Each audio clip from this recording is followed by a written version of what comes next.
চলো বন্ধুরা, বাবা বললো স্নান করবে, তাই জল টিপে দিচ্ছি। প্রথমে গরম জলটা বের করি, একটু টিপতে টিপতে গরম জল বেরোবে। গরম জলটা বের করে নিই, তারপরে বালতি ভরবো। চলো, 9টা বাজে এখন। মিঠুকে খেতে দিয়ে নিই। বাবাকে স্নান করানো হয়ে গেল, এবার খেতে দিয়ে নিই মিঠুকে। খেতে দেওয়ার পর যোজনের কাছে একটু যাই। যোজনের কাছে মা এখনও আসেনি, আসবে। এখন ধোয়া শুরু করেনি, ধোবে।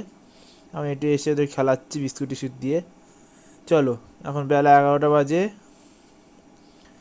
মিঠুকে আবার খেতে দিতে এসছি আমি। মিঠুকে খেয়ে নিই, মিঠুকে খেতে দিয়ে নিই। ছোলা ঢুকিয়ে দিলাম। এখন আবার বলছে ছোলা হাত থেকে খাবে, তো খাইয়ে দিই ওকে। ও দেখো খাচ্ছে এখন। খাওয়ানো শেষ হলো। এবার আমি একটু বাইরে রোদ পোয়াতে এলাম, রোদ্দুর উঠেছে। দেখো, ক্যান্ডি আর ক্যান্ডির মা কি সুন্দর খেলছে। Good bye.